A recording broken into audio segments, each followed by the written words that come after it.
Samedi 22 mars 2025, samedi de la deuxième semaine du temps de Carême. Évangile de Jésus-Christ selon saint Luc. En ce temps-là, les publicains et les pécheurs venaient tous à Jésus pour l'écouter. Les pharisiens et les scribes récriminaient contre lui. Cet homme fait bon accueil aux pécheurs, il mange avec eux. Alors Jésus leur dit cette parabole. Un homme avait 2 fils. Le plus jeune dit à son père, « Père, donne-moi la part de fortune qui me revient. » Et le père leur partagea ses biens.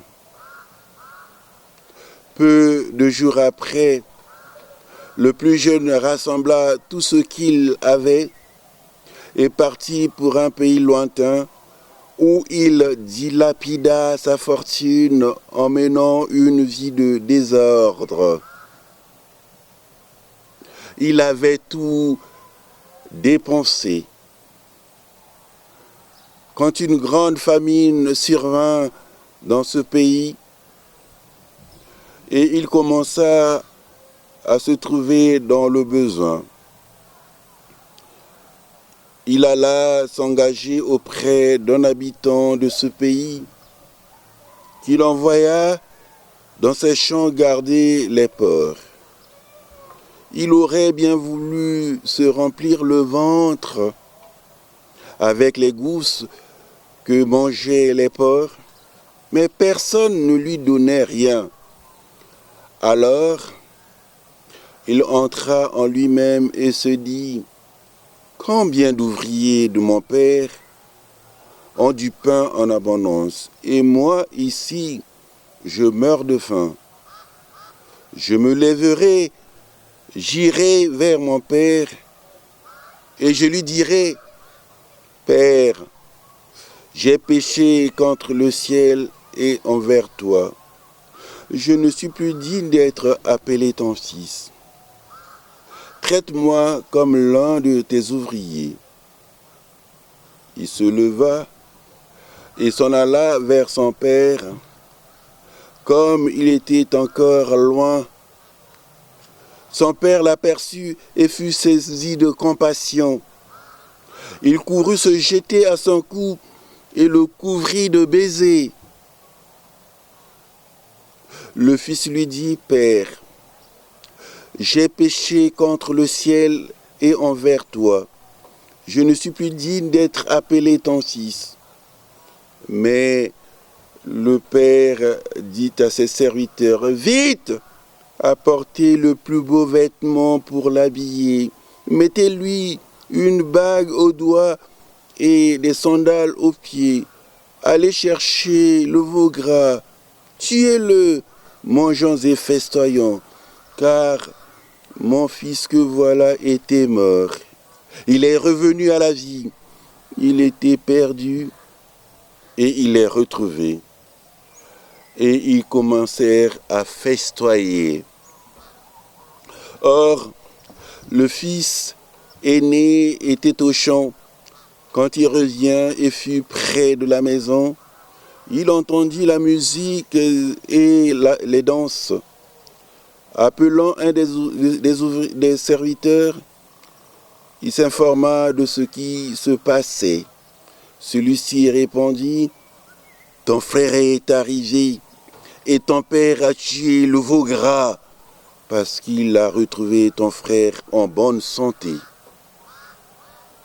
Alors le fils aîné se mit en colère et il refusa d'entrer. Son père sortit le supplier, mais il répliqua à son père, « Il y a tant d'années que je suis à ton service, sans avoir jamais transgressé tes ordres, et jamais tu ne m'as donné un chevreau pour festoyer avec mes amis. Mais quand ton fils que voilà est revenu, après avoir dévoré ton bien avec des prostituées, tu as fait tuer pour lui le veau gras. » Le père répondit, « Toi, mon enfant, tu es toujours avec moi, et tout ce qui est à moi est à toi. Il fallait festoyer et se réjouir, car ton frère que voilà était mort, il est revenu à la vie, il était perdu et il est retrouvé. » Bien-aimés de Dieu, en ce samedi, nous sommes appelés à découvrir comment Dieu veut encore et toujours réconcilier les humains que nous sommes.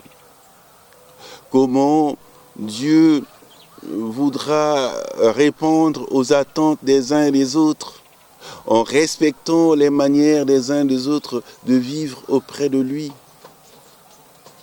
Et comment il peut nous aider aussi à dialoguer avec le frère cadet de cet évangile a pris une décision pour aller loin de la famille. Et on sait la suite. Dans sa misère, il est rentré en lui. Il prend une seconde décision pour revenir vers son père, non pas pour que le père le considère comme fils, mais comme un ouvrier quelconque. Cependant, l'amour fou du père va faire en sorte qu'il soit accueilli en fils. Le père nous accueille toujours de cette façon-là. Le père ne voudra exclure aucune de ses filles, du giron familial. Il invite simplement chacun à entrer au plus profond de lui-même pour dire, est-ce mon père ou pas? Si c'est mon père, je suis appelé à aller vers. Et quand on va vers le père, il nous accueille. Même manière vis-à-vis de ce frère cadet et frère aîné qui peut être en colère par rapport aux agissements du frère cadet et de l'amour sans limite du père. Nous sommes là non pas pour donner une ligne de conduite au père, nous sommes dans ce monde pour rentrer dans l'amour fou de Dieu qui est père pour le bien de tous. Et cet amour de Dieu, le Père, pour le bien de tous, vient comme pour nous dire quand il y a des conflits, des situations difficiles dans les familles, à nous de demander cet amour.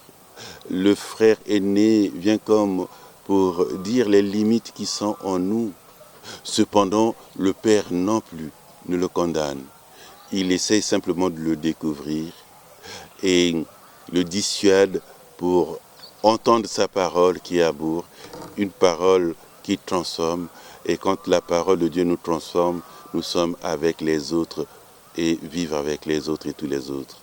Que ce temps de carême soit l'occasion de tous et de chacun d'être en famille, dans la paix, dans l'amour, dans la joie. Amen.